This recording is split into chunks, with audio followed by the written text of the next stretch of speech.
3, 2. I'll start over. Sorry. Okay, no problem. 5, 4, 3, 2, 1. Hey guys, it's the Sports Center. This is Brad Walker, and you are on Tampa Talk. This is Monday night. We're going to be touching this week, guys. This is part of the Stables Network and part of NGSC Sports Network. This evening, we will be touching on USF, the Tampa Bay Buccaneers, the Tampa Bay Rays, and the Tampa Bay Lightning. You can catch me, guys, live through the Zoom app or on Facebook, on my personal Facebook page. You can join me there, as well as I have a live feed. Come on and join me on there. But go ahead, guys. Like I said, this is Tampa Talk. This will be all about Tampa sports. And you know what? Let's go ahead and start with the Tampa Bay Buccaneers. Yes, that's right. We celebrate a victory Monday here in Tampa Bay when the Bucs win. And guess what? We got to celebrate our fourth victory Monday yesterday as the Tampa Bay Buccaneers defeated the Detroit Lions in Detroit 38-17. It was a back and forth game. In fact, if you got a chance to watch it like I did, Jameis Winston up to his turnover machine was right off the bat. He turned the ball over on the interception on the first drive, but was able to come back from that. And yes, we did, Julia. But they were able to come back. He threw for 4 touchdowns yesterday, 3 to Brashad Perriman, and it was an overall good game for the Bucs. Again, this is their 4th straight win. This is the record. Their record is 7-7, guys. So they're at 500. Who would have thought? A few weeks ago, 4 weeks ago, they were 3-7. Now they're Now they're at 500 with 2 games left on the schedule. Next week, this Saturday coming up, they have the Houston Texans at Raymond James Stadium. That should be an interesting ball game. The Houston Texans, of course, clinched the AFC South yesterday, or part of the AFC South yesterday with the win over the Tennessee Titans. But they'll be here. The Bucs will have to be really on defensively this week when you got Deshaun Watson, who is a running style quarterback and stuff like that. So be prepared. But again, the game is this upcoming Saturday. Usually it's on a Sunday, but due to the fact that being the holidays are right around the corner, it all comes down to the NFL changing the schedule. But again, they did have Winston had 4 touchdowns yesterday. He was 28 of 42 for 458 yards yesterday. The Bucs had 495 yards of total offense.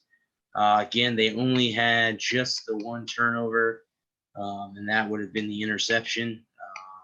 But the Bucs caused 3 turnovers, 2 picks, and a fumble that they were able to accomplish yesterday.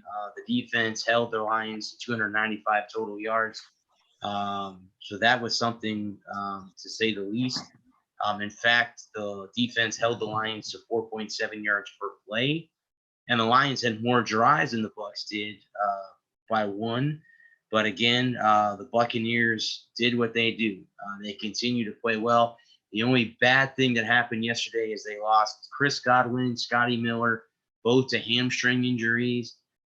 That is going to be interesting down the stretch because they already lost Mike Evans to that same injury earlier today here on local Tampa Bay radio on 620 WDAE, the Ryan T. Crash show. Yesterday afternoon, head coach Bruce Arians mentioned that maybe he is running the wide receivers too much in practice, too many drills or whatever could have caused these injuries. I'm not 100% sure how accurate that is, but we will have to wait and see what happens down the stretch and how they're going to beat Houston without Chris Godwin and Mike Evans is something else. You're going to have to set up the two tight end set up with O.J. Howard and Cameron Brate, most likely. You'll see that next week. Maybe they're trying to focus on the running game, which has been non-existent in the last 4 games.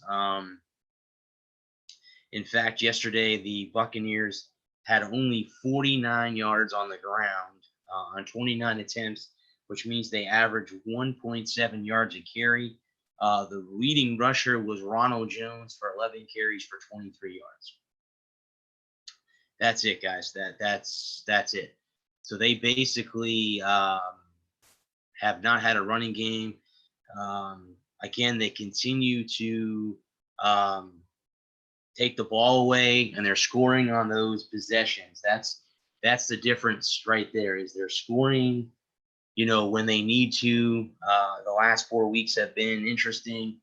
Now they have 2 home games left. Again, like I said, this Saturday they play the Houston Texans at Raymond James Stadium. And then in week 17, they play the Atlanta Falcons, who they already beat earlier this year. But they are now in second place in the NFC South, only behind the New Orleans Saints. So that's something different. And whether this team goes 7-9 or they go 8-8 or 9-7, it's a huge improvement from the 5-11 seasons, the last 2 seasons. Of course, now the biggest question now remains is how do you have to the biggest thing that they're looking at is Shaq Barrett and Jameis Winston. That will have to come down to that. Yes, Rich, he did have. He's had back-to-back 450-plus yard passing games. Jameis has. But the defense is going to have to be pretty good. Like I said, they're going to have to be awesome this week, guys, because when you don't have Chris Godwin and you don't have Mike Evans, and Scotty Miller's not really out there either. So now Brashard Perriman's going to have to carry the load. Hyman, who is one of their practice team receivers, has now been active. He caught a ball yesterday. So they're going to have to really depend on that. Look for, big games for Dare Abungawale, Ronald Jones, Peyton Barber. Like I said earlier, Cameron Brate, O.J. Howard, they're all going to have to step up offensively. If they're going to beat Houston, like I said, if they go 8-8, guys, it's a huge improvement from last year, the last 2 seasons. Bucs fans need to be happy with that. But like I said, everyone finds something negative to say. Again, they're going to point the finger back that James threw a pick yesterday. So they're going to point the negatives. They got to point the positives as well. That's the problem with every fan base. Everyone finds, everyone's happy. They win. They won 4 in a row. Bucs fans need to be, up about it. They won 4 games in a row. I mean, you should be happy right there. Okay. They won 4 games in a row. Now they're looking to win 5 or 6 on the way, coming down the home stretch. If this team goes 9-7 or even 8-8, that would be something great if they finish above 500. Now, again, they're not going to make the playoffs. Unfortunately, they were eliminated from the playoff picture last week. They're not going to make the postseason. That's unfortunate. But, like I said, they've had a hell of a season. They've had a hell of a season, and it has been, it has been something else to see them have such a great season. Again, the questions will be, if they tag Shaq Barrett, that means they're going to have to sign Jameis Winston. What's the contract going to be?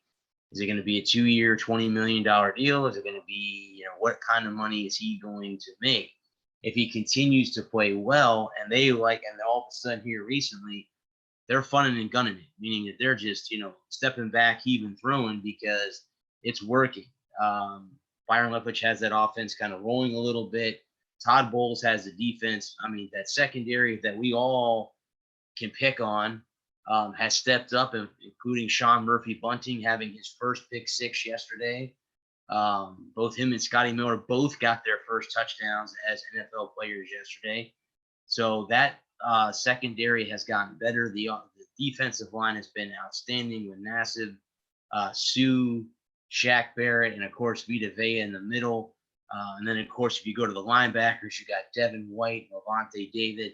That defense, they need to get the nucleus back together for next year, because if this team stays together, and I think they have a legitimate shot at staying together, if they can bring everybody back, this team can make a run next year at being, a team that is at, 10-6, 11-5, maybe even 12-4 next season, because that's how good this team could be and might be able to be if you bring back all the players back, from this year's team. So count on that. Look for that,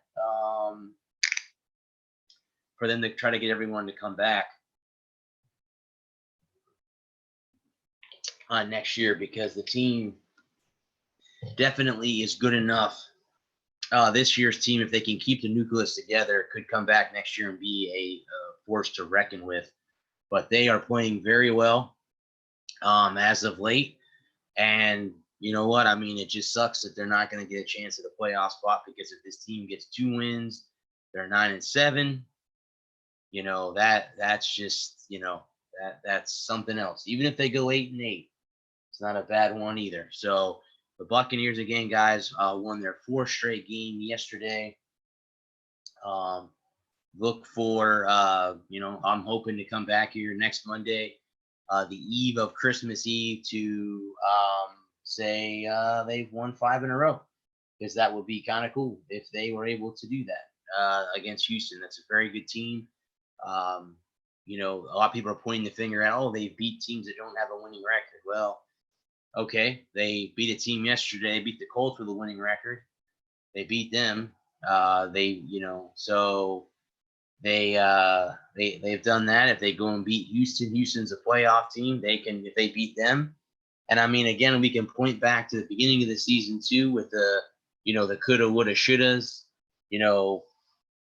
What would have been if they would have won the San Francisco game, the Giants game, and the Seahawks game? This team right now legitimately would be 10-4. Or they would be 10-4 heading into the final 2 weeks of the season. So just think about that, guys. Just think about that record. If they had beat those 3 teams, you take the 3 losses away, they're 10-4. They're probably in the playoffs.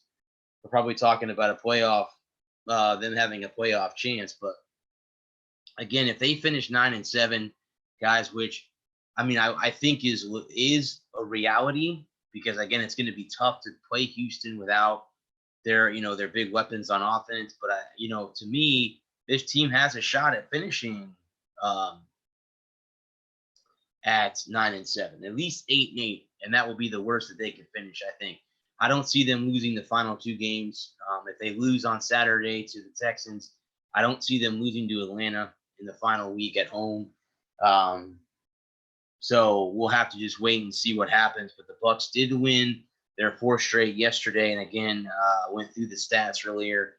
But they played a hell of a game yesterday as well. So the Bucs, again, guys, now their record stands at 7-7. They have a game this Saturday at 1:00 against the Houston Texans. So I'll be watching, because I will be home. Chuck, I believe they are going to re-sign him. I don't see them not resigning him. They're going to have to, but I think they tag Shaq Barrett and they sign him to a contract. I don't know what the contract will be, but I think, Chuck, they will bring him back.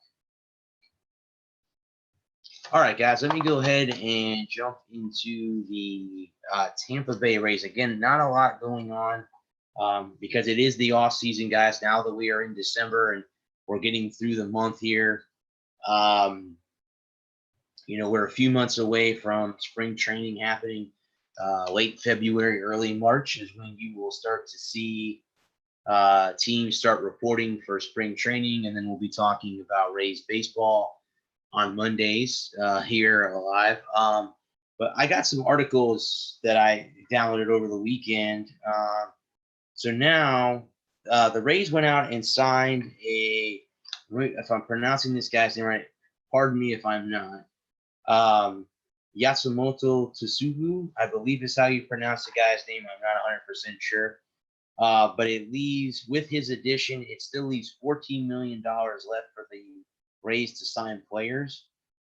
Here is their projected 2020 roster and how much they are making in salary. The highest paid player, one of the highest paid players, is Mike Zunino. He's making $4.5 million. Michael Perez is making $550,000. G-Man Choi's making $850,000. Brandon Lowe's 1.5. Willie Adames and Yanni Diaz are both at $550,000. Tosako is again the guy I just mentioned. He'll be making $6. Kevin Kiermaier's at 10. Hunter Renfro's at 3.4. Austin Meadows is at 550. Daniel Robertson's at 1.1. Joey Wendell is at 550,000. Michael Broswell is at 550,000. Blake Snell's at 7. Charlie Morton's at 15 million. Tyler Glasnow 1.9. Here's Alvarado, Couché, Castillo, Pagan, Anderson, Yarborough, Chirinos are all at 550,000. Chaz Rowe at 2.2 million. Oliver Drake at 1.1 million, and Jalen Beeks is at 550,000. So again, guys, these are kind of like what the Rays have left in salary. But then again, the guy that they signed reportedly yesterday, this happened a couple of days ago. He's been in the Japanese league. He's coming off of a 2019 where he hit 272, 388, and 511, triple with 29 homers in 131 games. He recorded 185 homers over the past 6 years, including a career high 44 long balls just 3 years ago in 2016. So he is coming to the Rays as an outfielder, but they also think that they're going to use. He has, let's see, Japan came in outfield. He's also gained experience at both corner, first base, and third base. Signing with the American League Club also gives manager Kevin Cash the option to utilize him as pop as a DH. So look for him to do that. He'll provide a boost to the Tampa offense that ranked 21st in MLB with 217 homers in 2019. Guys, there was a lot of home runs. I think I mentioned that on my other show, the Walk Report. There was almost 6,800 home runs hit last year in Major League Baseball. That is just astronomical with that number. But that is pretty much it. Here are 6 players. This is a Yahoo account by Dominic Vega. Here's 6 players that the Rays may need to add for more offense. They can go out and get DH Edwin Encarnacion. Again, he was with the Cleveland Indians last year. Aviel Garcia. So that would be, he's still with the team. He's talking about leaving. So he would be one of the guys. Shango Akanama, he's a center fielder. He's 31 years old. So he's there. Marcel Uzuna in left field is there. Sterling Marte is another guy that they could bring in. And then, of course, to bring back Steven Souza Jr. That name kind of came up as well. But he would be one of those guys too that you could say you could bring back. They need some offense. Again, that was something that with Tommy Pham, they didn't really have too much trouble with a year ago. But now that Tommy Pham is gone, guys, they traded him to San Diego to get Hunter Renfroe, which will add some pop. But the thing with Renfroe is, guys, if you know from him, he does one or two things. One, he either hits a homer, or 2, he strikes out. So they're going to need to get him to adjust a little bit, adjust his swing, do whatever they need to do to get him to kind of hit a little bit, not strike out so much, and stuff like that. So the thing that, it comes to be is they're trying to add offense, obviously. They think that they have the right they think they have the right pitching staff where it needs to be. So, that's pretty damn cool that now they can go out and try to get some offensive guys to build around. I mean, you have Austin Meadows, who was a big last year. Now they lost Travis Darno to the Braves. So they're going to have to go with Mike Perez. And Mike Zanino is going to have to be better at the plate this year, not so much behind it. But, when he's at the plate for hits, it's going to have to come down to that. They're going to have to get better. And I think this team can get better. I mean, as a fan, I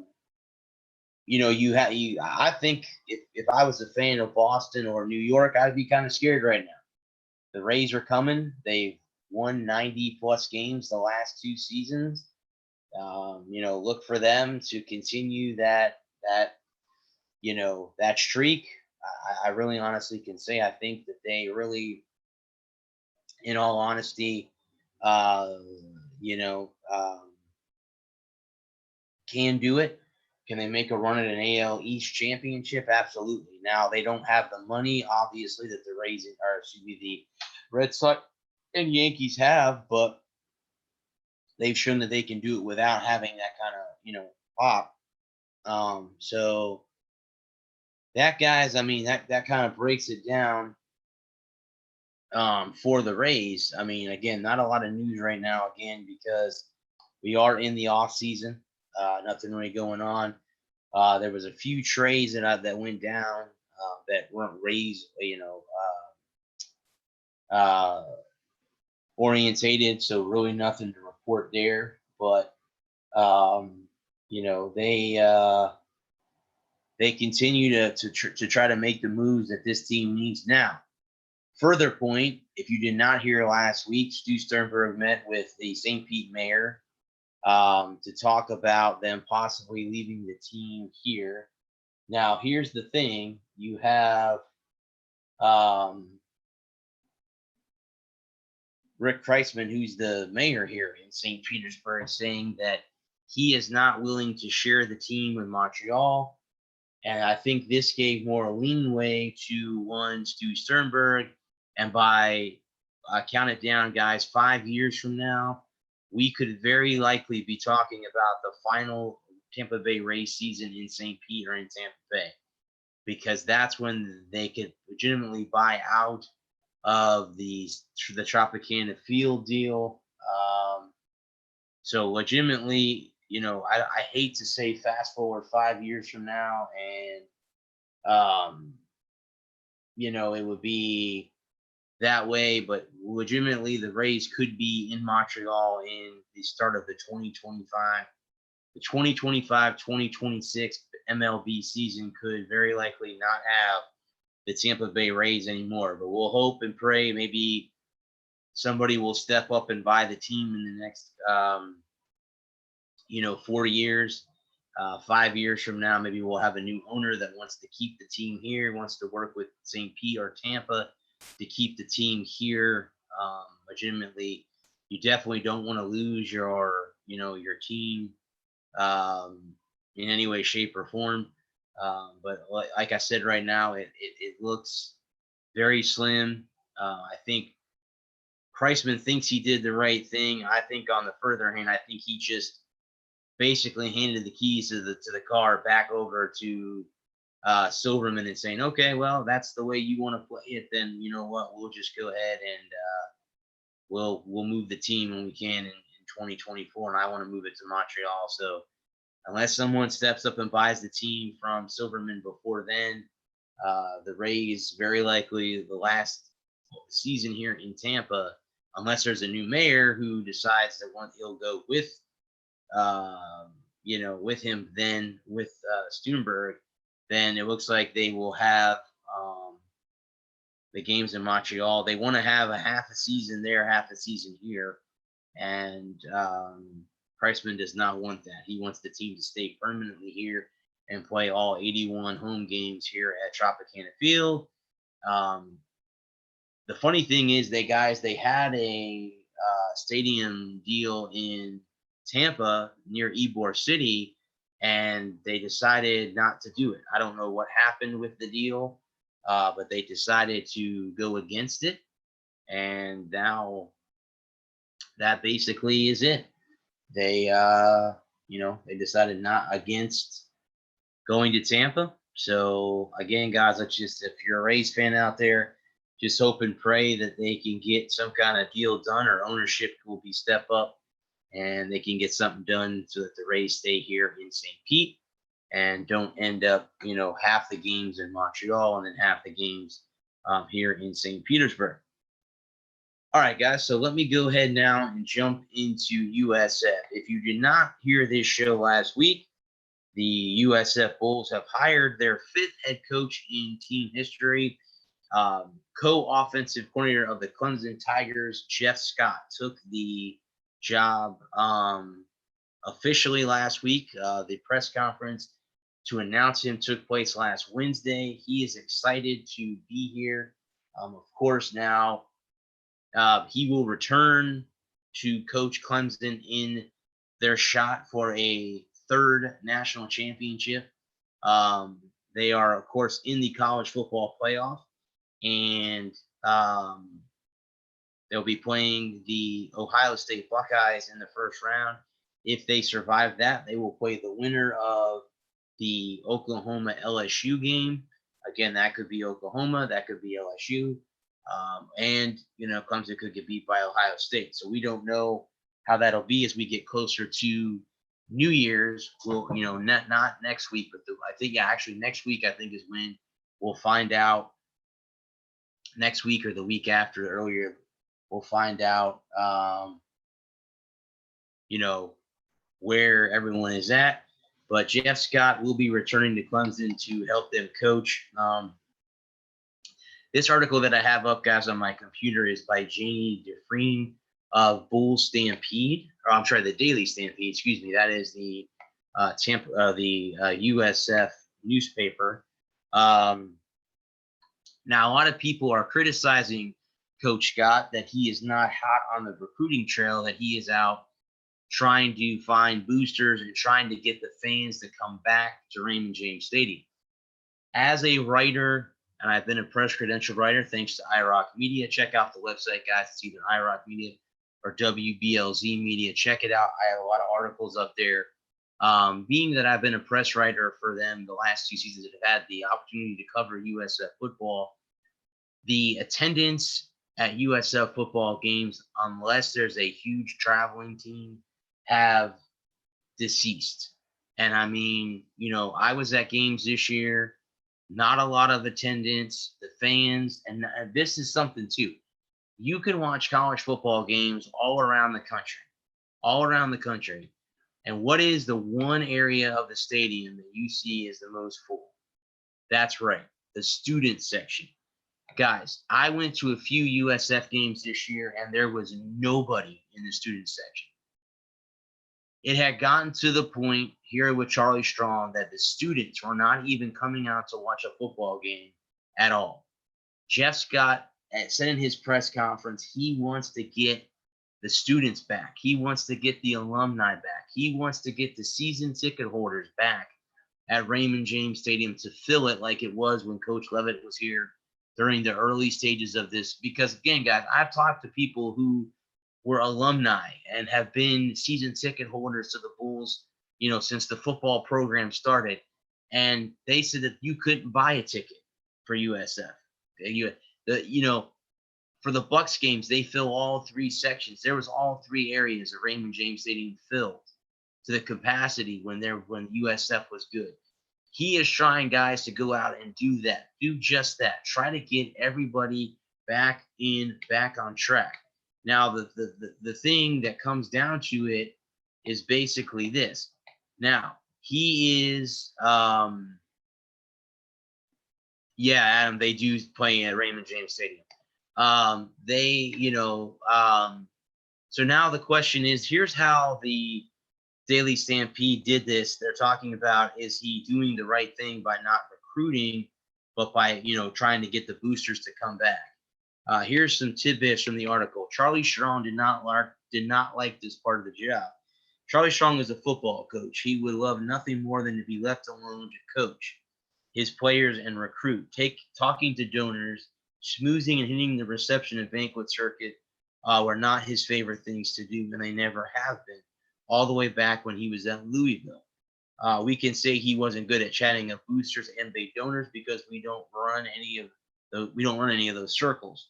We could say, backed up by similar stories from Louisville and Texas, is that the whole PR thing is uncomfortable for him, and his approach left some donors cold. Now, I could say this too, guys. If you haven't the chance to watch Charlie Strong's press conferences, either before or after a game, he does not like to be in front of the media. He is not one of those coaches who opens up in front of the media. He's not as bad as a Bill Belichick is, but I'm talking, he is not a very good media person. He basically does not like to be up there answering questions. So again, that was something that he did that. Now, there have been some updates. 3-star Ocala, Trinity Catholic outside tackle Miller Mayweather Lewis, he decommitted, but they did say that they got Oregon running back Darren Felix announced his transfer from Oregon to USF. So that's a big flip for the USF running game, because you're going to have Jordan Cronkite was a senior, so he is gone. Now you have Johnny Ford. Trevon Sands is also gone. So they're going to have to get some running backs, and that'll be big there. A high-dollar booster is like an expensive house plant. It needs constant care, feeding, and attention, or it will wither away. If you're giving 5, 6, even 7-digit donations to a football program, you've earned the right to be heard by the people who are giving you your money. Your options deserve serious consideration. A new coach gives the program a chance to start fresh, mend fences, build new relationships, and rebuild trust. There has been some real neglect in this area over the years, and Tampa Bay is already a very tricky place to try to win a business community support. This is part of the reason why it's been so difficult to come up with money for the new football facility. It's hard to ask someone for a big check when they don't feel like they're a valuable part of the team. USF Athletics needs to start thinking long term. What is the culture of USF football or athletics as a whole? Is there one? I'm not sure there is. It feels like the department has been stuck in a loop of short-term thinking over the years and years. Basically, ever since 2007, when the spotlight suddenly hit the department, was overwhelmed, and all they could do was solve a problem after a problem on the fly. Even before that, the novelty of having a football at USF and moving up through the levels was the vision. The groundwork needed to convince the community to support a mature program was never laid, and the infrastructure to make sure that they were ready for it next time was never built. Clemson has that. It's not the best football program culture in all of college football. Jeff Scott was a big part of translating Dabo Swinney's vision into something that everyone could understand and rally behind. This is going to be a crucial skill at USF, where no one can articulate their vision for the football team other than, please God, just win a title someday. Now Scott only Tampa Bay for a few years if he succeeds. Players run out of eligibility eventually, and someday Michael Kelly might be gone too.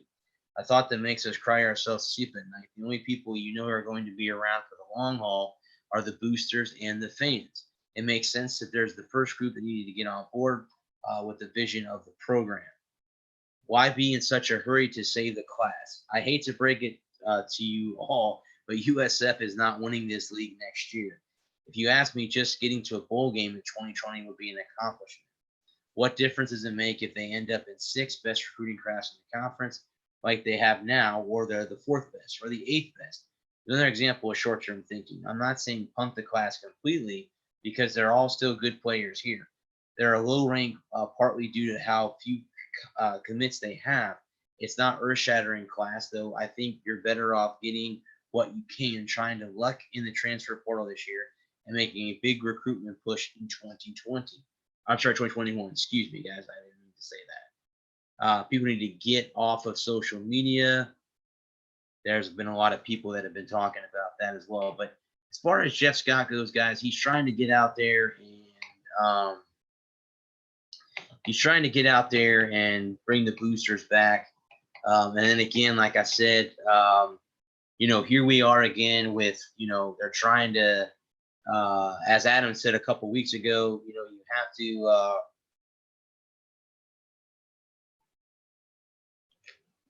think in the long haul with this team.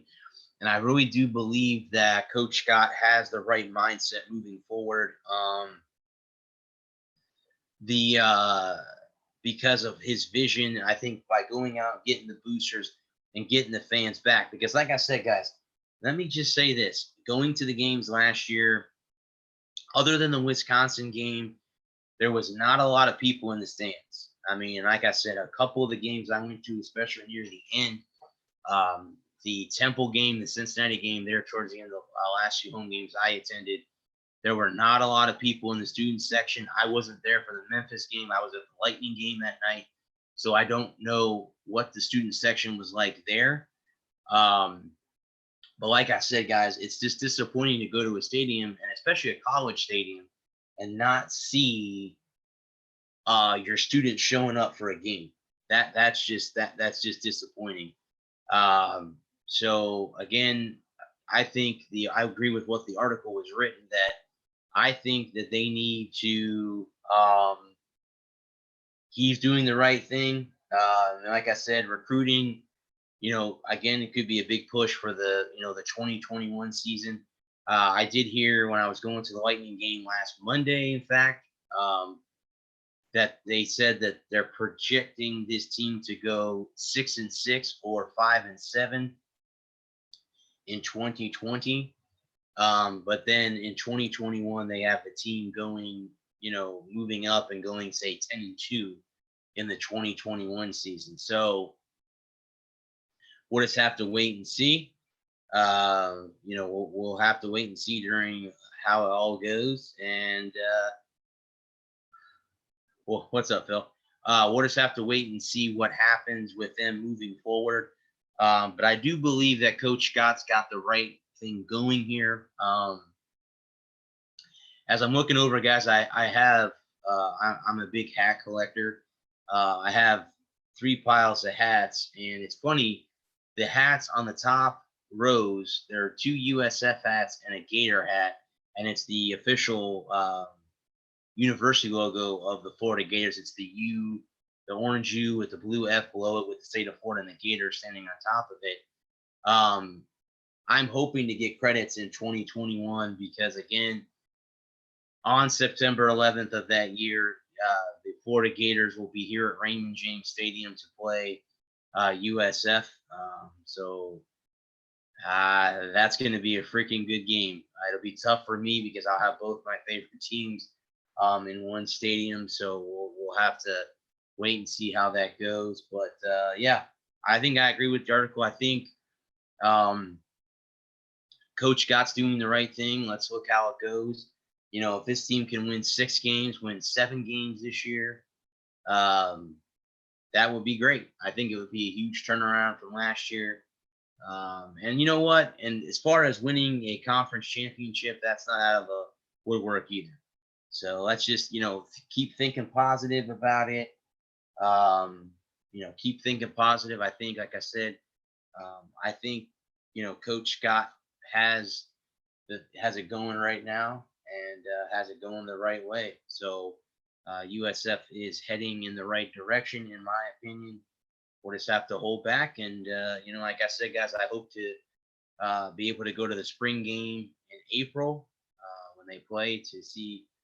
Also, too, guys, I was going to let you know that Coach Scott is not retaining any of Charlie Strong's assistants. Kerwin Bell has been let go.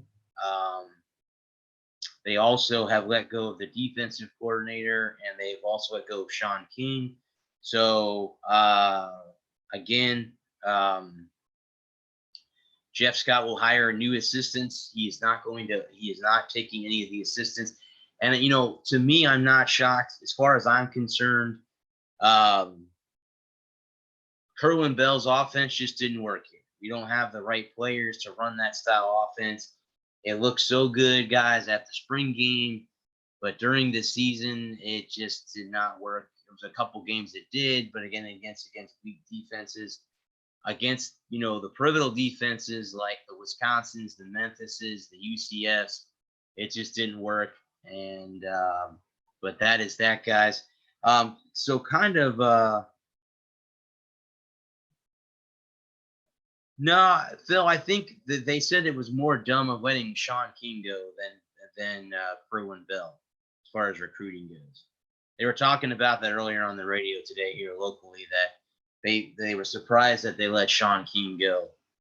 But now remember, Scott's come down here and recruited pretty well for Clemson, so maybe he thinks he's got the hot hand where he doesn't need anybody down here.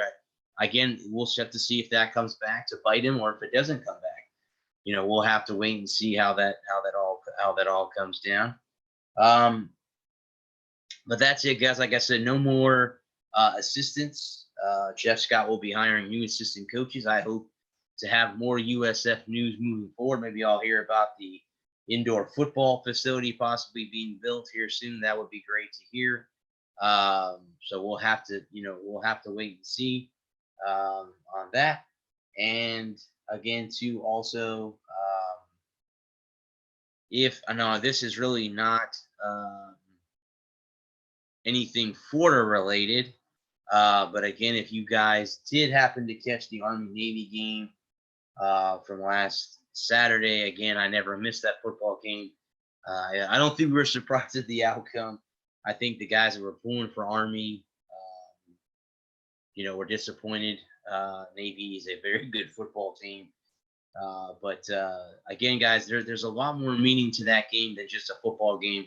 Because remember, all the seniors in that game were not going, they're not going to go to the NFL draft. They're going to defend our country. They're going to be soldiers. And, for the Army, soldiers for the Navy. I mean, so again, guys, that's interesting how that goes.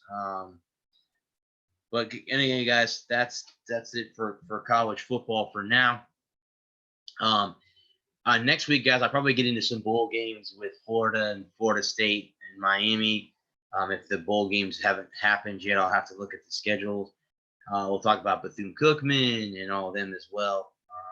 Yeah, Adam, I knew Navy was going to win the game too. I was pulling for Army, and fortunately, Navy pulled.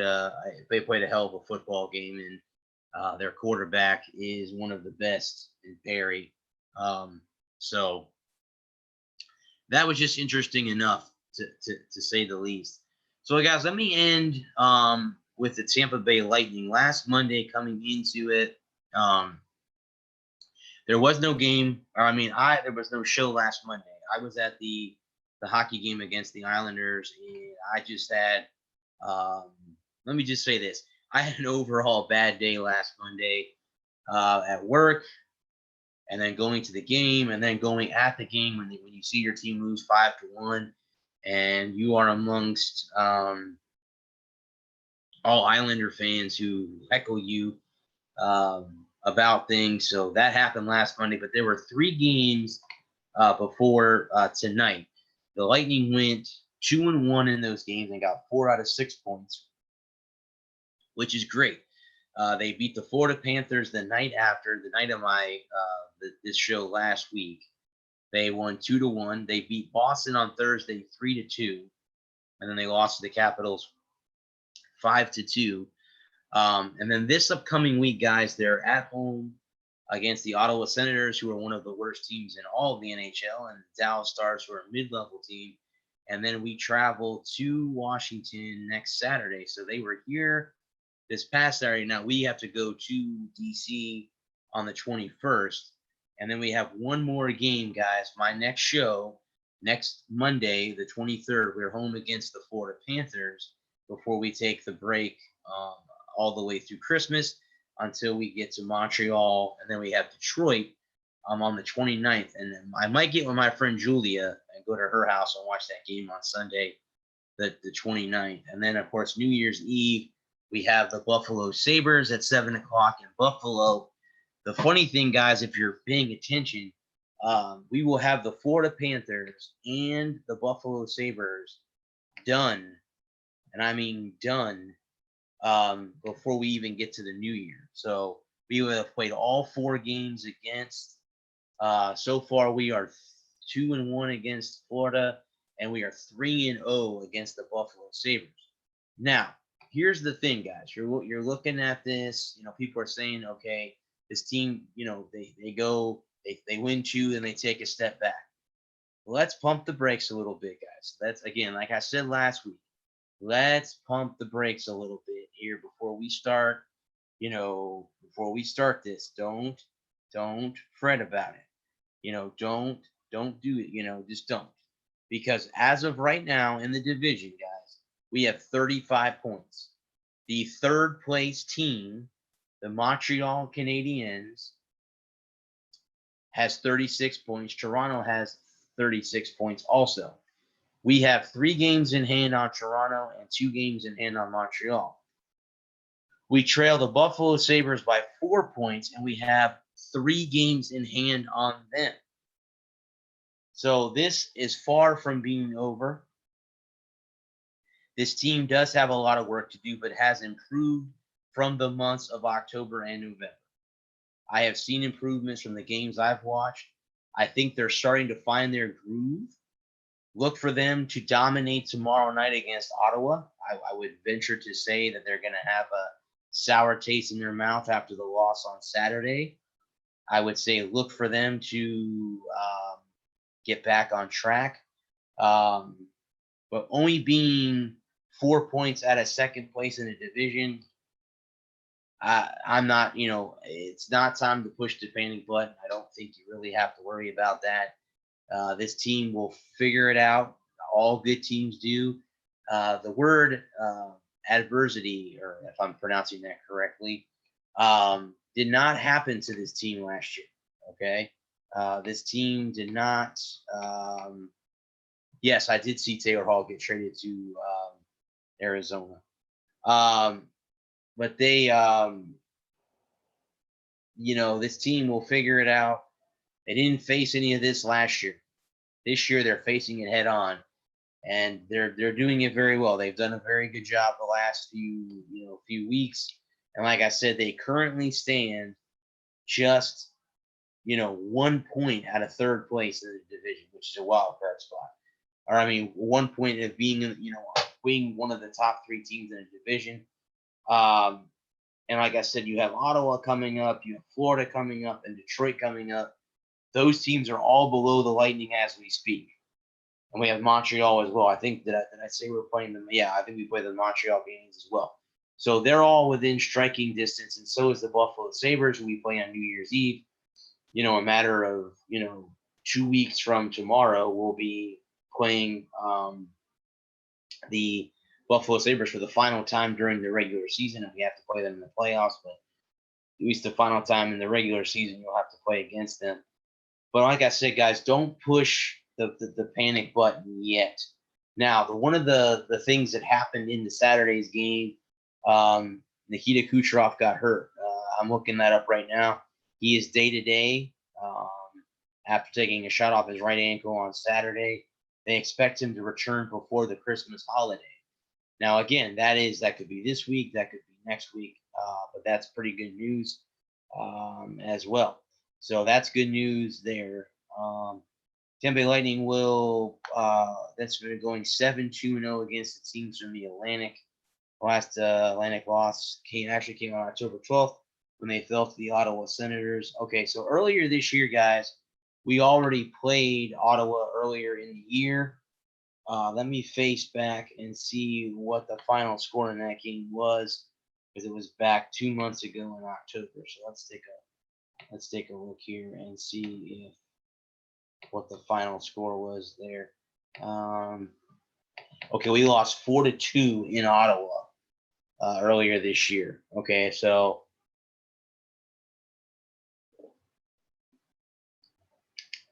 even after the game tomorrow, we still have to play Ottawa 2 more times, once on the road and once at home. So if you think about that, at that time they had come off an overtime loss to Carolina. They beat the Maple Leafs 7-3.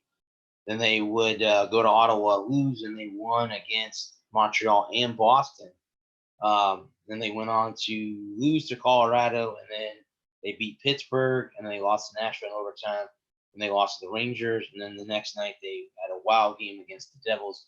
But again, guys, that's, like I said, that was back in October. of this year, just a couple months ago. So, this team has improved a lot. I'm happy to hear them say that Kucherov will be back before Christmas. That could mean maybe not be in the Ottawa game. It could be the Dallas game. It could be the Washington game this weekend. Or it could be the next home game that we have before the Christmas break. But that's pretty good news that he will be back. That's good news, for us Lightning fans. That's good news. Guys, like I said, I will be trying to go to at least one game or two games a month. It's been a blast. I've gone to at least one game every month since the season started. I went in October. I went twice this past month. I think I've been to 4 games this year, and they're 3-1 in the 4 games I've been to. And the only loss came just last Monday, against the Islanders. That's been it. I am planning on in February. I know that's a couple months away. There's one team I have not seen the Lightning play yet, and that would be the Vegas Golden Knights. So, Adam, I think I would hold him out until the Washington game. I think we can beat Ottawa and Dallas without him. So, yeah, I think we can hold him out. I haven't seen them play the Knights. They're here in February. So that would be definitely something that I could say that I would want to go do. I think I'm going to go to another game there at the end of the month. They play Chicago. I know I have my friend Corey, one of his friends is a huge Chicago Blackhawks fan. So we'll have to set that up. Maybe we'll have to wait and see how that all plays out. But definitely good news about Kucherov, and definitely good that this team is starting to find, I would say, its identity, but just trying to find something going right for the Tampa Bay Lightning moving forward. Because I think that and let's just say this. Let's say they beat Ottawa, they beat Dallas, and then they can somehow beat Washington. Now you're looking at 6 points. Now you're looking at them being in second place in the division by the end of the weekend. So, like I said, next week when I come on here, let's hope that we've won 2 out of 3 again. Or hell, let's say we win all 3 of them. So let's just hope that we can do that. Tomorrow night we'll find out. I'll be watching the game as I get ready, for my week. And that's just how it goes, guys. It's interesting to say the least. But that's about it, guys. That's just how the Lightning have gone. USF again, good. The Rays, not a lot of news on the Tampa Bay Rays again during the offseason. The Bucks guys are on a 4-game losing streak, looking to go to 5. This week against Houston on a Saturday game. We'll have to see them as they play Houston. It'll be a tough matchup. The Bucks will have their hands full without Chris Godwin, without Mike Evans, possibly without Scotty Miller. So you're going to have to go out and get some wide receivers. Let's see if they make any moves this week to try to, get some veteran wide receivers. That should be interesting. I don't know how it'll work out. Rashad Perriman had 3 touchdown catches in his dad's old house. They're in Detroit. So that was interesting yesterday, to say the least. But for the most part, everything is looking good for them. Like I said, next week, guys, I'll probably go over more. I'll get a little bit more into, the Gators, Knowles, Hurricanes, any of the bowl games that feature the Florida teams. I'm hoping, guys, to get credentials to the Outback Bowl that's here in Tampa. Again, that's no Florida teams. That's Auburn and Minnesota. But I'll talk about over to 0 or 2100.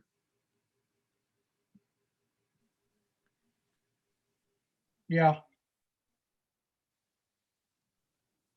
From the flattest As we always state say, in guys, America, that's the way it home of ends. children and of the corn, I'm going to go ahead John Dillinger, and end my Jimmy show here, guys. I Hoffa, want to thank Adam and and other Lucy, great Julia and celebrities. Ralph, and everyone else This who is joined me on Naptown Facebook. Nation, Thank my coming producer, to you from Breck, the for city helping that's me get started always this asleep, evening and all with that kind of John stuff. But Guy, that Eli is the way it Reisevich, goes. And in my Jimmy show here, guys, I want to Hoffa, thank Adam and and other Lucy, great Julia and celebrities. Ralph, and everyone else This who is joined me on Naptown Facebook. Nation, Thank my coming producer, to you from Breck, the for city helping that's me get started always this asleep, evening and all with that kind of John stuff. But Guy, that Eli is the way it Reisevich, goes. And in my show Jimmy here, guys, I want to Hoffa, thank Adam and and other Lucy, great Julia and celebrities. Ralph, and everyone else This who is joined me on Naptown Facebook. Nation, Thank my producer, coming to you from Breck, the for city helping that's me get started always this asleep, evening and all with that kind of John stuff. But Guy, that Eli is the way it Reisevich. goes.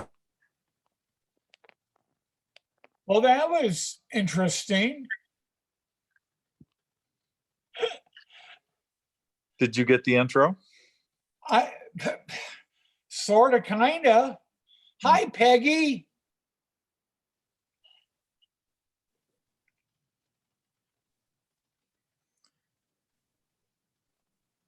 Are we on?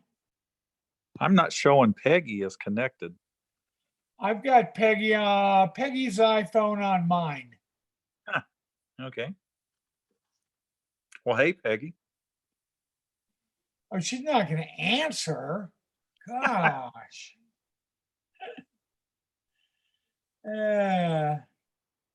Kids nowadays. Hey, I grew up on a party line in West Virginia, John, so Oh, I've had party lines. Yes, I have. it wasn't much of a party, was it? Well, it depends. If you got caught.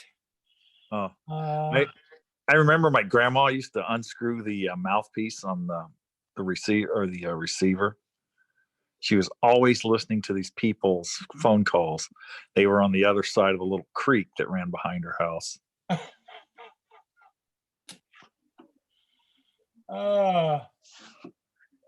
Peggy, are you here?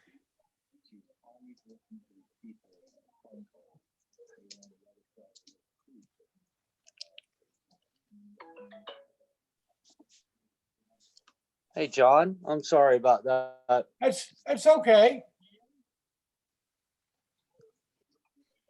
Where are we at, Oh, Brett? what's happening? Hi, Peggy. Hi. Hey, Peggy. Hey, how are you doing? Hey, Peggy. Hey, John. So, okay. Brett, where are we at?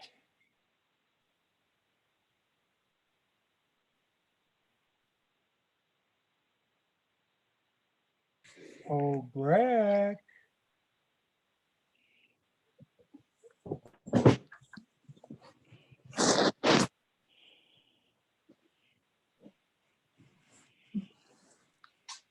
Well, what's going on, Peggy?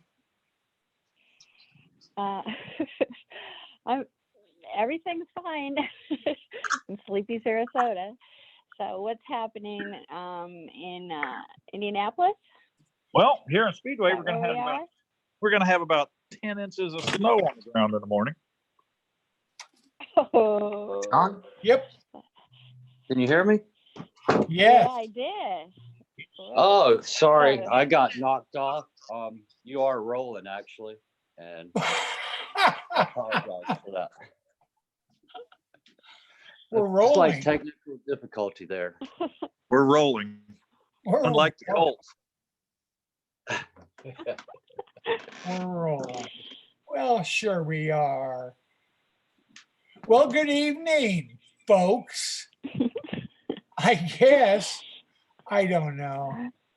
It's Monday. It's Naptown Nation. I'm John Guy. And I'm Eli here in Snowbound Speedway in Indianapolis. And I'm Peg here in sunny Sarasota. That's right. We've redone, Peg, the intro so that you're on it now. And you are referred to as the Siren of Sarasota. Oh, that's great. Right on, girl. There you go. I mean, we've got to promote. That's what it's Right. all about. Yeah, no one's going to get excited about seeing John or I. No, not at all. Not at all. Which reminds me, I think Indiana, as flat as it is, I think they have three nudist resorts in the state. Huh. Rose, whatever the one that starts with Rose. Yeah, Rose, they have that a big one's car. up They in have a North. big car show every year. You know, as That you one's know, up in Northwest. Yeah, Yeah. Northwest Indiana. I just couldn't bring myself to take my GTI up there. There's one over by Gotta be. Richmond, and then there's one down by Beebe. Yep. Sounds really chilly.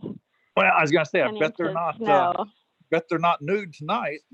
No, no, they are not. They're just wearing their goosebumps fur. Oh. So how cold is it down in Sarasota? Well, it's probably, I think this morning it was like 60, which is relatively cold, and then Oh God, it got up to about 75. Yeah, our weather is pretty good. Yeah. All the people in Florida put sweaters on this morning. Button down sweaters, I bet. Yeah. Well, it was. I was unfortunately at 3 a.m. at the hospital, which is always freezing. Okay. And I was prepared for it not to be cold, so I didn't have a sweater or anything. When they offered at the hospital to bring me a warm blanket to, and I just brought a friend there. I wasn't the sick person, you know. But they bring you a blanket. Isn't that a nice thing to do? BYOB. Yeah, it's amazing. Huh. Yeah. So at what time? You're 3 a.m.?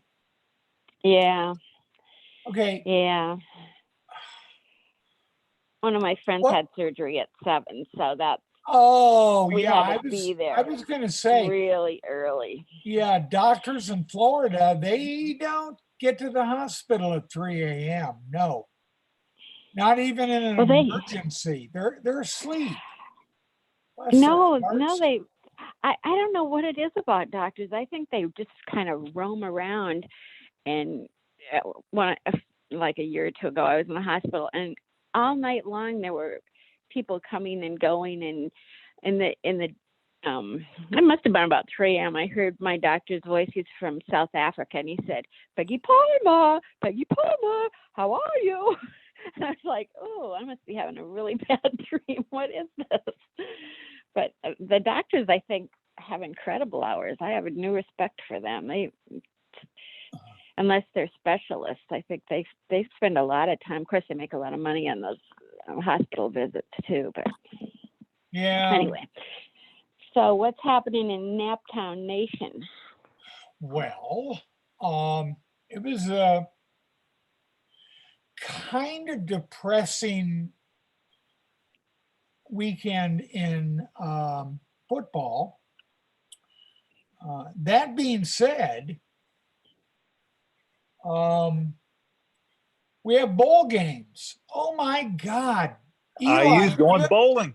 Have you ever heard of any of these bowl games? Oh, John, don't get me started on that. You used to have to be successful to go to a bowl game. I remember in the 70s and early 80s, you could go 8-3 and get left out if you were from a weak conference. Now you get to 6-6 in a BS conference, and you're in the, Nose Pickers Bowl and Kennebunkport, Alabama. That's where the Nose Pickers Bowl is going to be held this year, huh? Probably is. I mean, it's I'll just be ridiculous. doggone. Huh. If you're 6-6, you should hang your head in shame. Well, not be going to a bowl. 12 teams, 12 that went 6-6 have made bowl games this year.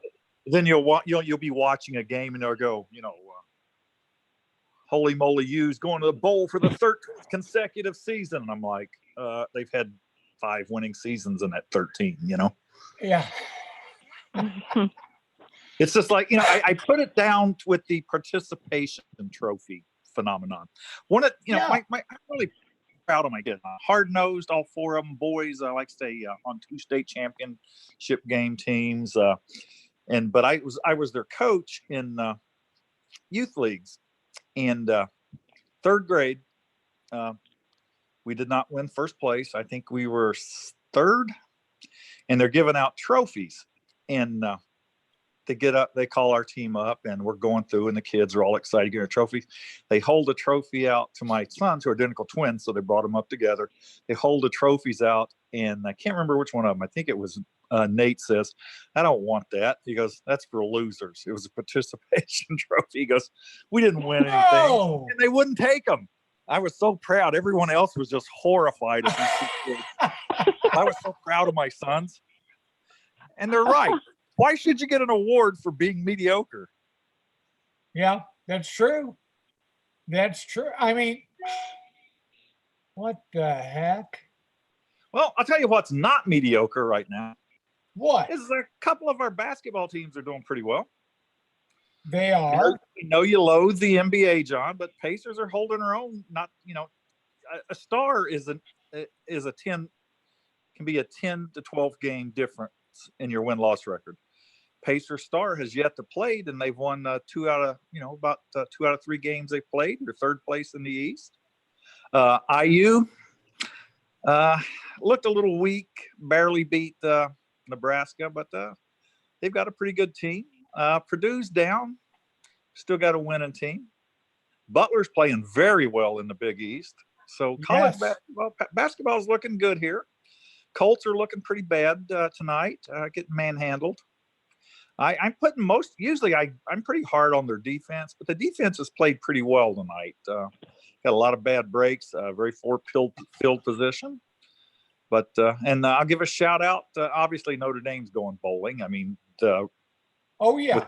With their fan base, the money they bring into that town and TV ratings, they're always going to go bowling. But IU, buddy, I give them credit. I mean, they lost their quarterback midway through the season, and still did all right. Now, which bowl is Notre Dame going to be playing in? Trivia. Oh, That's right. It's the Camping World Bowl. Is it really? Yeah. Camping World Bowl. The Camping World Bowl in Orlando, Florida. Oh, at least it's going to be warm.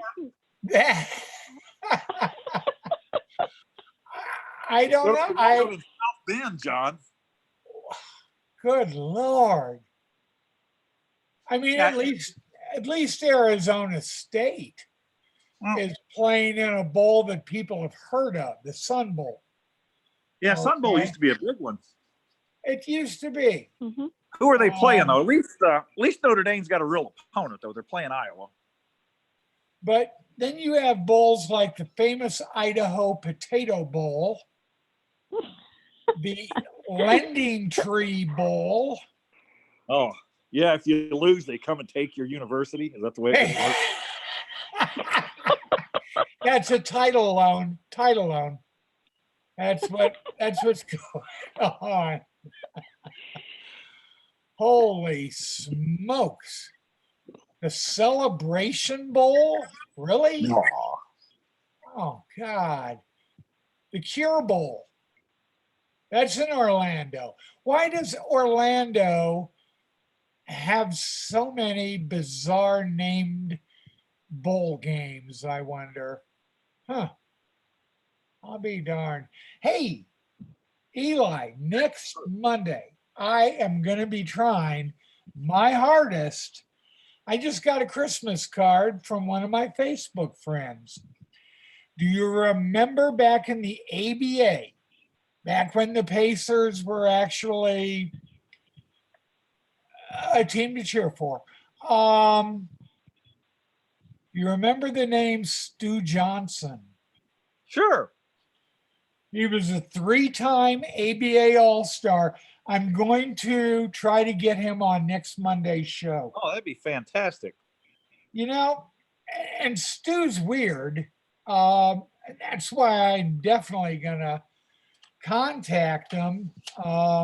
He and I write back and forth. We message here and there, and no one knows why he messages me, but he was the first Black varsity basketball player for a 4-year program in the southeastern United States, not including Wow. the historical Black colleges.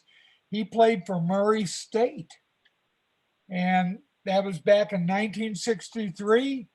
And he was a heck of a player. Never played with the Pacers. He played with everyone else, I think. I think you're right. He was a big guy, Kentucky. if I remember, tall for his era. Oh, yeah, 6'9", 3-time All-Star.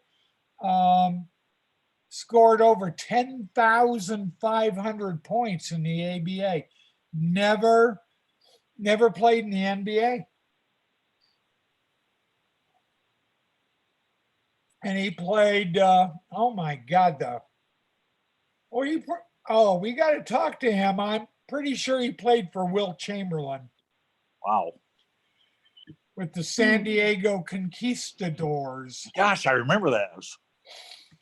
Memphis Sounds. You're pulling them all out there, John. Carolina Cougars, they had a good roster. He played for the Carolina Cougars, the Houston Mavericks, the Pittsburgh Pipers, the Pittsburgh Condors, the New Jersey Americans. Don't forget the New Memphis York Sound. Nets. Don't forget the Memphis Sounds. And the Memphis Sounds. Wow. 9 years in the ABA. And then he went and played in Iceland. Huh. Hmm. He is 9th all-time in points scored in the ABA. I did not know that. Behind Louis Dampier, Dan Issel, Ron Boone, Mel Daniels, Dr. J, Freddie Lewis, Donnie Freeman, and Mac Calvin. Mac Calvin. Mac You know, Calvin, yeah. Stu rocked one of those giant afros too. He wasn't they up there. all He did wasn't back quite then. to Artis Gilmore or Darnell Hillman size. but he Darnell was close. Hillman. Oh my God, what a throw. Yeah, I mean, those guys had it. Stu did play in Indianapolis briefly. He played with the Indiana Wizards. Oh, okay. Yeah, that was.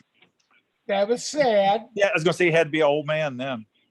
Well, in 8 games, he averaged 14.6 points per game, almost 15 points a game. And then after that, then he went to Iceland and played. Iceland. That's got to be as cold as Speedway, Indiana right now. That's got to be South Bend cold, buddy. My gosh. I tell you, I cannot imagine playing football in South Bend in December and January. You know, I mean, they're right on the lake, and that lake effect is no stuff, man. I think it was last year or year before, 36 inches got dumped in South Bend of snow. Yeah. But you go out about 10 miles from the lake, and there was like 6 inches of snow. Huh. I mean, that lake effect, Lake Michigan. You know, most people don't realize Indiana is on Lake Michigan, and it is just brutal cold up there. It is very brutal. Now, speaking of brutal cold, I wonder what the temperature in Benson, Minnesota is right about now. Some friends of mine on Facebook posted pictures of sundogs. You know what sundogs are? Yes. When it's really, really cold. They had spectacular pictures of sundogs. And I thought, oh my God, it's cold. It's so cold up there. I can't believe it. So I imagine it's below, I don't know, below zero for Oh sure. gosh, yes. Well, it's only 5 degrees warmer here than it is Green Bay. So, Ouch. yeah. Peggy, Wow. Benson, Minnesota, not a real big town. I mean, No, it's a pretty small town. It's a pretty small town. Yeah. Do you guys still put a jalopy out on the ice on one of your lakes and then basically Bet on when it's going to sink. take bets as to when it's going to crash through the ice? Oh my God. Yeah, people. I don't know if they still do that, but they used to do that. Oh yeah. But Eli, Peggy's first job out of college, I think, was at a small Votech agricultural college. I don't know what the hell it was, in Ladysmith, Wisconsin. And she was the public relations assistant for a college that is no more, Mount Scenario College in Ladysmith, Wisconsin. on the Flambeau River. Yeah, that's where I met you, John. The back in the Harvard of the day. Flambeau. And they actually had a player, Eli, who played in the NFL with the Green Bay Packers Right on the strike team. They wanted him to come back the following season. He was a tight end, and he refused. Okay. Why would somebody be stupid enough to refuse to report the Green Bay Packers? That is something that is still debated today. Like 30 years later, everyone that has connections to Mount Scenario College still debates why Craig J did not show up for the following season's training camp. Huh. You know, those guys that I've talked to a couple of them who were scab players, and man, I guess they got treated the few that got invites back got treated really poorly by the players. And yes, they did. Yes, they NFL did. guys are they're not gonna give you a cheap shot because they know what their careers are. But I guess several of those guys, you could still hit people back then in the NFL, unlike now. And right. I guess a couple of them took a beating. Yeah. Well, yeah, our friend Jesse Newkirk. I got a Jesse Newkirk story for you about the scab teams. Okay. His former coach at IU, I think, was out at one of California teams, and I'm sorry, Jesse was contacted by one of the California teams, and Sam White contacted that team and said, "Whatever you do, do not invite this guy out there." Are you familiar? Are you familiar with the White and the Newkirk IU story? Well, Sam was a player in the NFL as a QB. Good player. He was a decent player. He played minor league ball. He was more known for his minor league endeavors than he was in the NFL. But yeah, Sam was he was a good journeyman quarterback, and then Absolutely. he coached at IU, right? Yeah. So Newkirk goes there from Decatur Central here. Yeah. IU was supposed to be pretty good that year, and they ended up winning like 3 games. Kentucky was really bad. Everyone had all these high expectations for IU. Kentucky's beating them. IU's quarterback went to the NFL, by the way. Can't remember his name. But anyway, IU's down 14-0 at halftime. Coaches got everybody separated. Position coaches are going through everything. White calls them all back up together, says, "Anybody have anything to say before we go back out there?" Newkirk stands up and goes, "Yeah, you don't know bleep about football." Oh my God. Several other guys that I know that went to IU on that team have all verified for me that is a true story. So Jesse was let go, no longer a scholarship player, and he ended up going to some small college in Kentucky, I think. Hard to believe. Yep, Jesse. I tell you, Jesse, if you look at his intangibles, the guy was a can't miss. He was enormous. He was unbelievably fast. On the Raiders, he was always trying to talk to coaches into letting him run kickoffs back. Now, I don't want to see a 6'6", 350-pound kick returner, but Jesse always wanted to do it. Well, he was a 1982 Indiana High School All-Star football player there. He could play. Jesse was so fast to be so big. Huh. And then what? Oh, Lord. Well, he went to a bunch of different colleges. He just couldn't. He did. You know, I liked the guy. He was hilarious. But yeah, let that mouth overshoot him all the time. Yeah, absolutely. And next time I see you in person, I've got some Jesse stories I can tell you that will make your toes curl, but they're not appropriate for the air. Oh, that's hard to believe. My goodness. I wonder, where is Jesse today? The last time I saw him, I'm at my sons are playing high school football.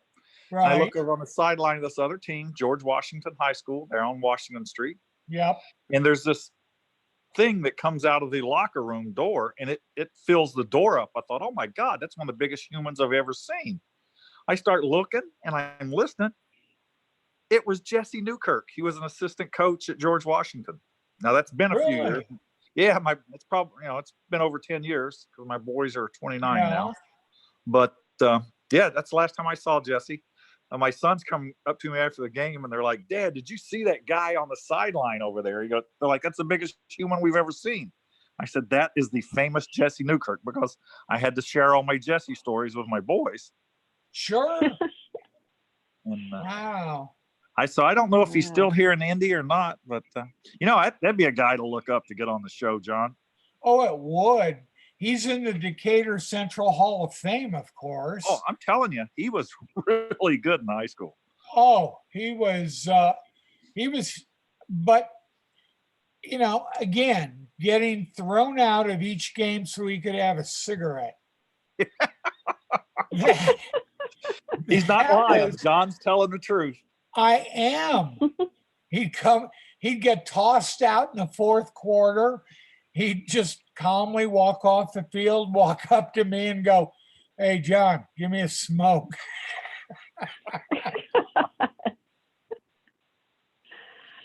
Oh, wow. He was interesting. What did he do in the locker rooms at halftime?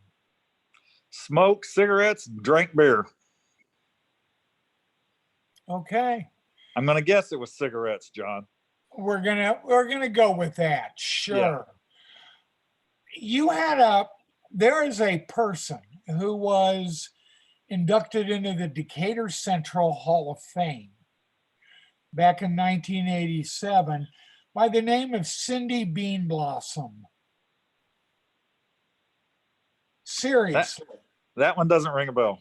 Cindy Bean Blossom. Basketball? I have no idea. That nobody named. No, really? There's bean blossoms and. Well, there's a town south of it's down by Bloomington. But yeah, I mean, I wonder if she's part of that bean blossom family. You mean it was named after people? Most towns in Indiana are. Like Guyan Road up here is named after somebody. Oh. You got to remember, early to mid 1800s, this was the Wild West. This was as far as civilization went. Yeah, that So is true. yeah, you had a lot of this. Indiana was the Wild West, early 1800s, and they just named these And little hamlets after families. yeah, well, like Bogstown.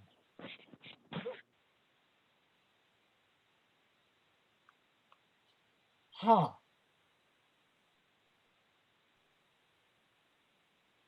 Am Huh. I off? No, No. I'm still Oh, trying to. geez. I'm I can trying hear to. you. Cindy I'm just Blossom has her own web page. Does Oh my she really? God. She has a master's degree, which is Peggy, you have a master's, don't you? no, I just kept taking classes and taking classes, but it didn't fit into a master's degree. Oh. Aw. Yeah, no, that's the way I did it too. I did it too. Oh, she's a pediatric something. Well, that narrows it down, John. I'm glad you. Well, she's a PLLC, whatever that is. I have no idea. Huh. But Cindy Bean Blossom. She founded Pediatric and Family Excellence. All right, if we're gonna go to weird names. The weirdest one I've ever heard. My best friend, who came over and shoveled for me today, since I'm still lame and can't shovel. Huh. He pulled a guy over and ran the plate, and he sends me a message, "Hey, back onto this." So I'm thinking he's got something. So I go over there. I'm like, "Hey, what's up?" He's like, "Check this guy's name out." And I'm not swear on my little wiener dog's life, John. You know I don't love anything more than this wiener dog. That's The right. guy's last name was Godzilla. No way. Yes. I'm like, Huh. he goes. So I'm like, He lived in Florida, I bet. no, he lived up here. No way. Yeah, and his last name was really Godzilla. I cannot remember his first name, but if I Maybe had it been was his parents, like I would have named him Harry Tokyo or Godzilla. something. Yeah, I would have named him Tokyo or Nagasaki or something, you know.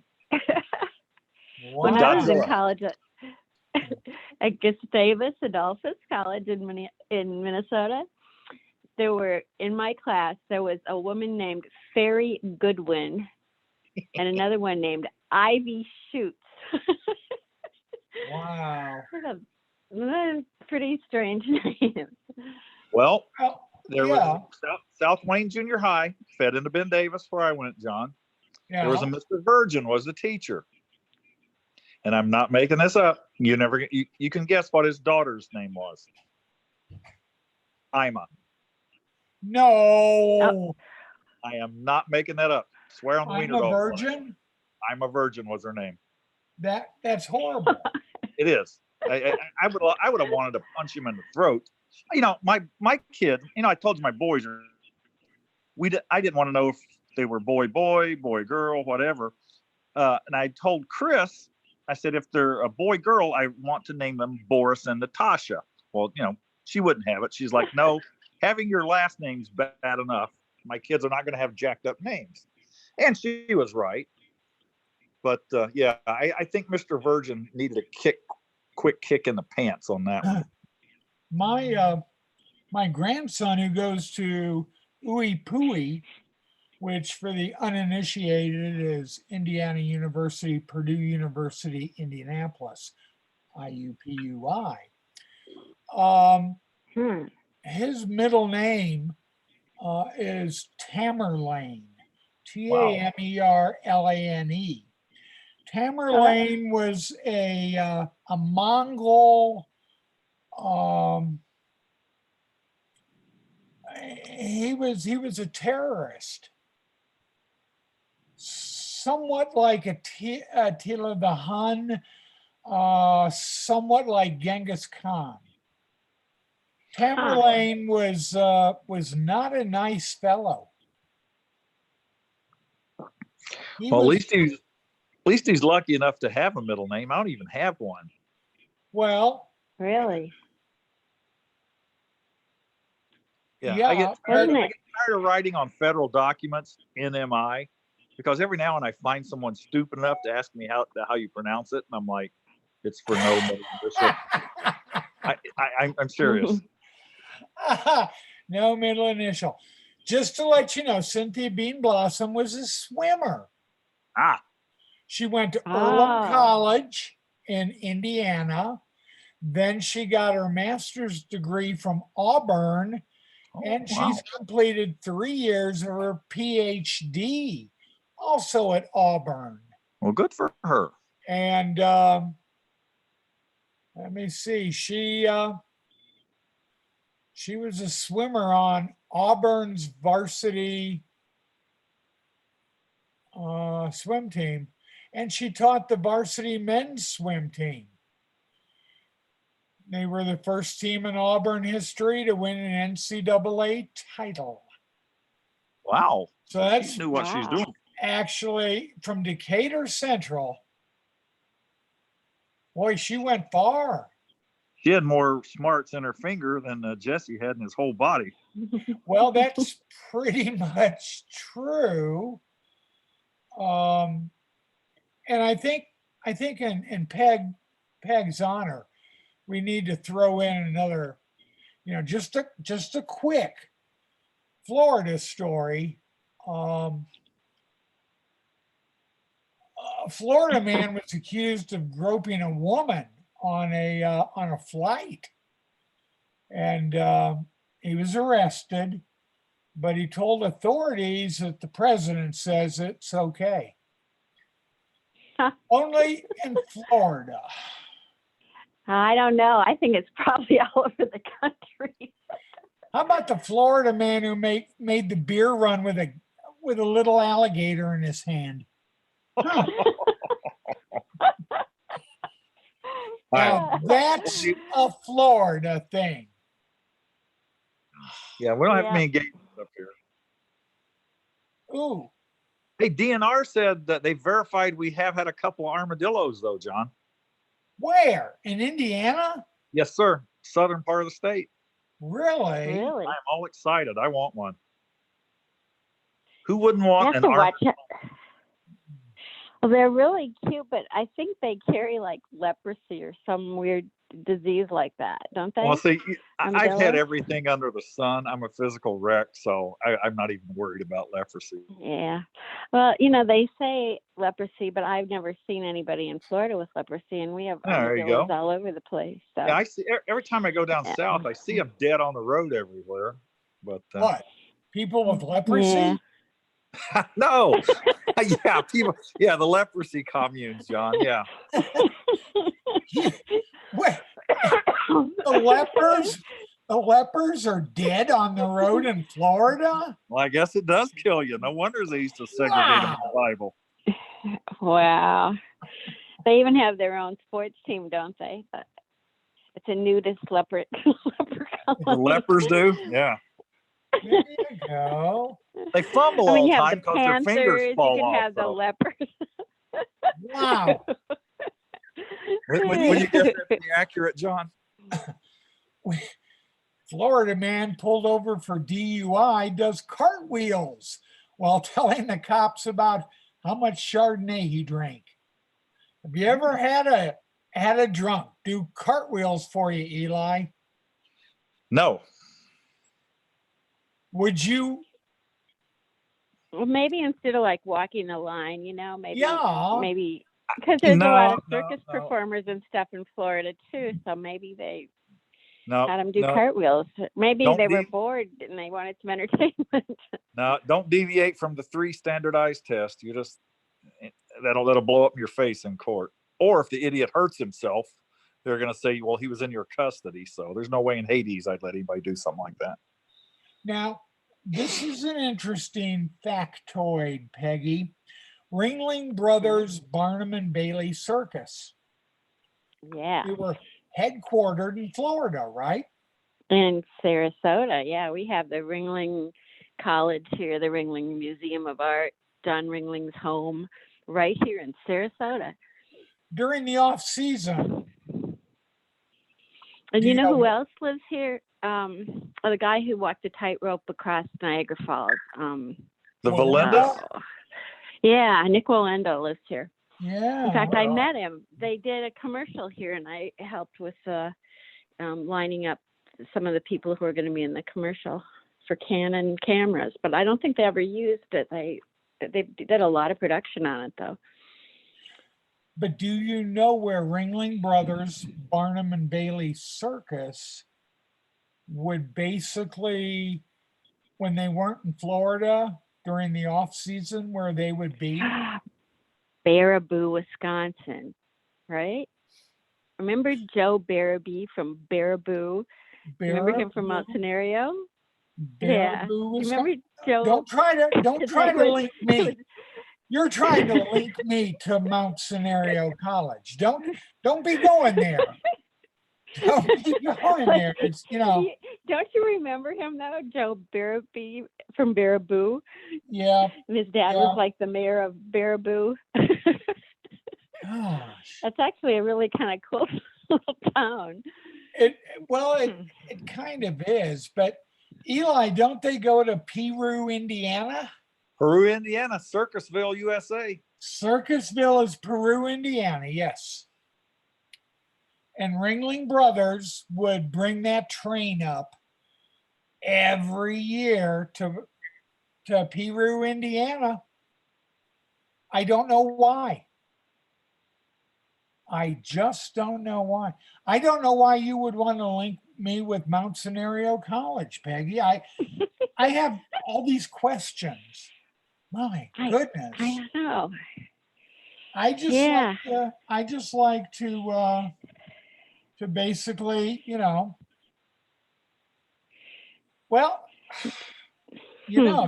thinking back, Mount Scenario College, the first year you were there, probably the only year, I don't know, but you were there and we had about 100 students, correct? Right. Yeah. And we It was a played really the interesting University blend. of Minnesota Twin Cities campus, which was at the time the largest college in America. And we played them. That's where I graduated. Yeah. We played them in soccer. Huh. What? And you were on the soccer team, John? I was. But John, you didn't tell me you were a footballer. I was. I played the Royal Sport up there in Wisconsin for 2 years. Yes. Right on, dude. I love watching football. Unfortunately, my physique was not conducive to it. True. I was built more for American football. Yeah. I played one season at Indiana State and 2 years at Mount Scenario and got to play against nationally ranked teams. Right on. Which was cool. At ISU, the game I really remember is we played IU up in Terre Haute. Were they still was IU a power back then like they are now? Pretty much. Yeah. I think they handed us our butts. I played against University of Minnesota Duluth, Michigan Tech. We would consider any of the Wisconsin state universities as a bye week for us because we would beat them all. We had the best team money could buy. We had foreign nationals, 100 students, and what we would do at basketball time, Eli, is we'd get a bus. We'd rent a bus. We'd take it down from Ladysmith, Wisconsin to Chicago. And we'd pull up to a playground and we would begin our looking for 6'9" African-American ball players. It And was we the would most say, interesting mix of students. get in the bus.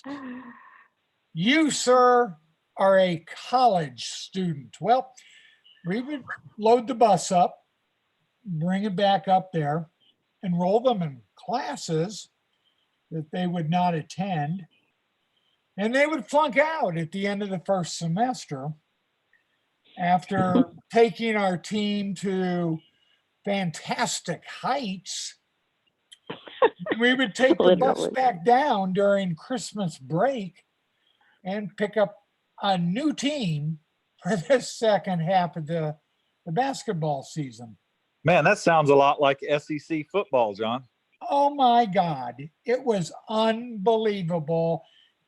People would get up into, they'd get off the bus in Ladysmith, Wisconsin, and we didn't even make the effort to learn their names. They weren't going to be there that long.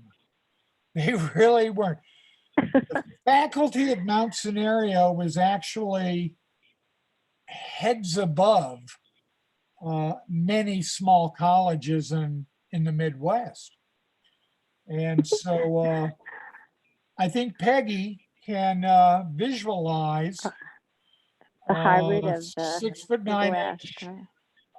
African-American basketball players from the south side of Chicago sitting in on a Victor Macaruso course at Mount Scenario, which, let's just say, Yeah. neither one would understand the other. No way. Eli, I once took a college course up there and there were 3 people in my class. Do you know how hard it is to fall asleep and hide because you didn't read the assignment when there's only 3 Oh students? my. Oh yeah. And it was like Nordic literature or something that you really possibly had to read in advance. Yeah. That's quite a place, wasn't it?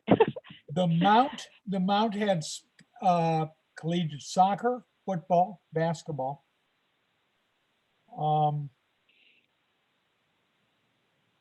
Girls sports, which after that time at Mount Scenario, I went to University of Minnesota Morris campus, and we had really good sports teams there too. And because I was the only PR writer, I ended up doing the sports information, which wasn't pretty really. I was good at listening to coaches because I really didn't understand it that well. But we had these twins, Dennis and Dwayne Kozlowski, who were Greco-Roman wrestlers in the Olympics. Wow. They were big guys. That's common spelling. Kozlowski. Yeah, Oh, that's spelling, that's right? the easy one, John. Yeah. Yeah. We had. I mean, we went to like the Division III championships. We had great teams there too, and we played football in the snow just about every year because it was snow all the time. At the end of the season, everybody'd be huddled under the blankets and there'd be like drifts of snow around them, and the players would still be out there playing. They were tough guys. Yeah, I didn't mind playing in snow, but I hated freezing rain. Really, like 33, 34, 35 degree rain. That is the worst. Yeah. And it takes a lot out of you as a athlete. It does. And it hurts when it's cold like that. I played the entire game against Michigan Tech, which is right on Lake Superior. And it was probably October, November. It was colder than hell. It just was horrible. And it was sleeting.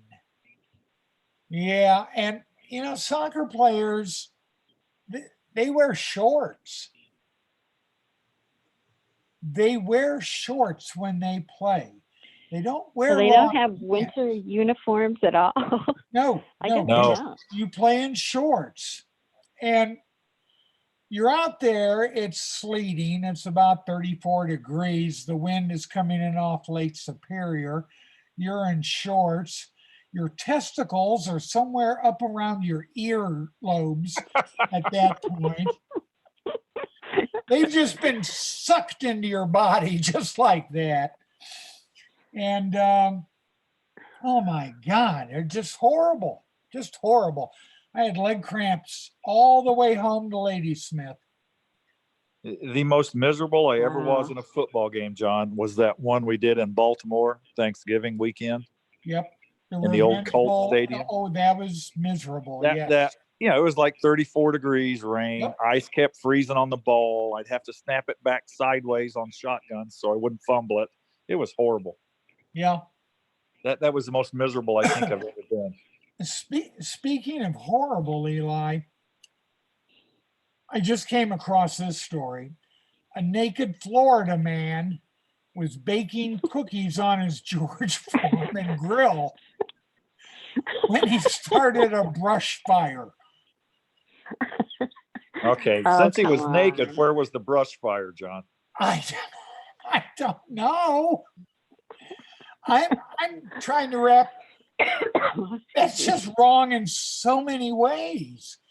That's a bad headline. Bad headline. You know, that's wow. That's I don't. Huh. I tell you what, I use George Foreman grill about 5 days a week. I love that little thing. When you live alone, they're great. Yeah. Florida teacher accused of filing a false police report as cover for being late for work. Damn. That's not good. But no, that's bad. But this is my favorite, Eli. Florida man hid his legless fugitive girlfriend in a plastic tote bag. Yeah, and the cops he told them they didn't have a leg to stand on when they Yeah, arrested him. probably, yeah. I mean, just try dissecting that sentence. Wow. Florida man hid legless fugitive girlfriend in plastic tote bag. Huh. Oh, So where do you dig these up, John? Where do you find these? Just like Google them? Florida Type in things in stuff. Florida? I don't know. It's Florida stuff. yeah, just Google Florida, man. There's was always a It was in Winter Haven. Really? It was in Winter Haven back in 2018, and he was accused of hiding his legless fugitive girlfriend from police by stuffing her into a plastic storage container. See, we don't get What- cool stuff like that what was here. their in crime? Cornfield.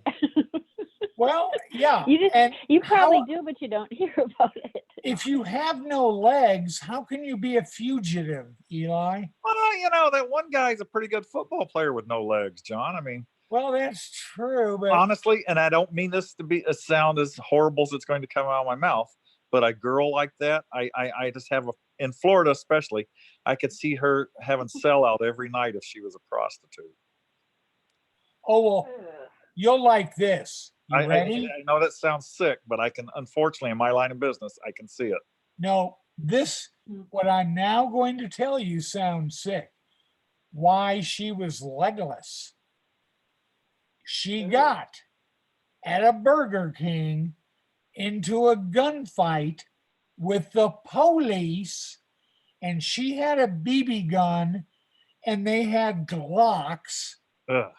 and she lost both of her legs in the my. shootout. Oh, God. That's gruesome. Well, Didn't I mentioned probable he was causes 4 earlier, feet John. tall in the container.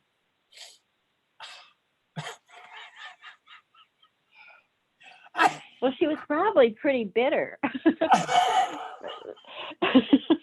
So Hey, what do you well- suppose She, what? made her a fugitive? She was a fugitive from U.S. Marshals and the Polk County Sheriff's Department. Yeah. And Marshall, Tampa. she held people hostage in the Burger King with her BB gun. And it ended when the police came into the Burger King. And again, this is a rock, paper, scissors kind of situation. Glocks beat BBs. Absolutely. It's kind of like testicles beat severed fingers. It's just the way it is. John, 5100 Michigan Road. I don't know if you're familiar with that part of Indy. It's a really steep hill. Okay.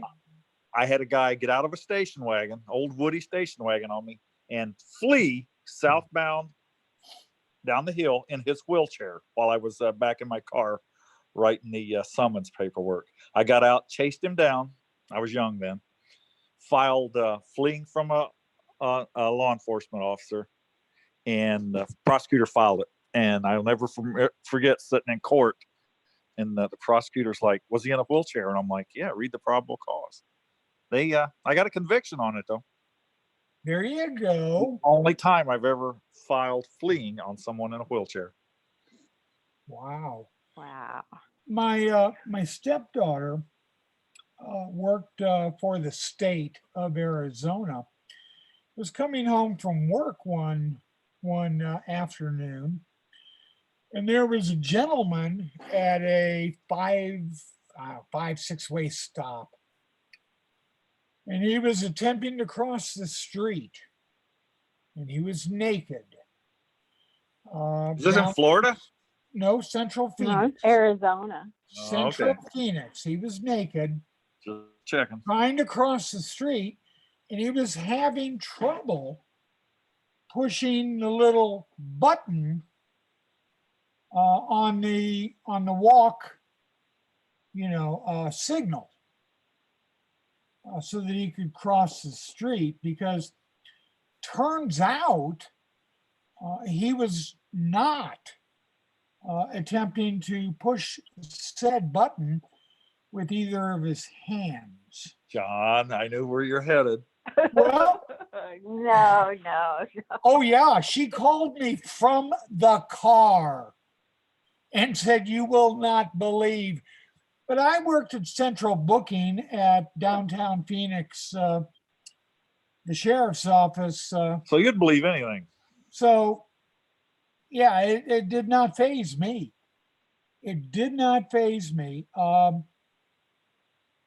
We had a regular who would come in monthly, and he would gain pleasure on the main streets of downtown Phoenix, Arizona, by pleasuring himself without pants. And Do you have a trench coat? nope, just naked Not from even a the trench waist coat? down. Just Oh, walking down huh. Central Avenue, pleasing himself, and they would bring him in. And yeah, we did not like to see Milton come in. That was always a bad night at work when you had to process Milton. Milton the Well, did you- masturbator. Anyway, Did you keep clothes for him so he had something to wear when he was in jail? yeah, you Or- put on a paper suit. You give an inmate. Oh, Eli knows this to be true. You give them a paper gown. And the reason for that is you cannot hang yourself with a paper Oh, with gown. paper gown. Ah. It's paper. And I mean, Well, unless you got something on Hillary Clinton, then you can. then you can. Yeah. Sure. But no, Huh. it's I it thought was they. I not thought they. Isn't that where they put the inmates in pink jumpsuits or something? that is Sheriff correct. Joe. Yeah, John was in big time, man. Pink underwear and black and white striped chain gang looking outfits. Yes. Hmm. And the women on the chain gang, they had to bury babies. Yeah, that stinks. That does. What? That does. The men on the chain gang, they would have to pick up all of the used syringes. And that was not any more fun, I would imagine. They both suck. I mean, it's bad work working the chain gang. Ugh. But, Plus, it's like 120-degree heat, yes, isn't it? In the yes, summer. it is. Yes, it is. Yeah, that could really, that could persuade you to move to a different state. Well, what we're hoping though is that it persuades you not to come back. Yeah, that's probably true too. Yeah, yeah. It's 8:01, and normally our show ends at 8, and Rex said, our producer, prior to the show, you got nothing on after you, so you can talk for as long as you want. Now, let's regroup here just a tad. We've talked about a 4-foot tall woman in a plastic tote whose legs had been shot off by police officers during a confrontation when she had a BB gun. We've talked about Jesse Newkirk Absolutely. and the fact that Sam Weish is not a big fan. We've talked semi-pro. We've talked basketball. Yep. And we've sort of covered the Hoosier landscape, I think, pretty well. Next week, we're going to take phone calls. How about that, guys? Absolutely. And I'll try to Good. get Stu Johnson, because Stu once scored 62 points in a game. That's a lot. Right. And I bet he can tell some great Pacer stories. Those old ABA guys are great. I love Oh listening my to God. them. Yeah. You try to take a dive back then, and it better have been for real. Oh, the next one would be, I can assure you. That is correct. And your head would bounce multiple times on the hardwood. You did not take a swan dive back in the old days. And so we're going to hopefully have Stu telling tales. This guy broke into the ABA in 1967. The Wow. stories he's going to be able to tell. So tune in Interesting. next Monday. In the meantime, thanks for being here. I'm John Guy. And I'm Eli Racevich. And I'm Peg Palmer. The siren of Sarasota. Good night. Night, guys. Good night. See you next Good week. night.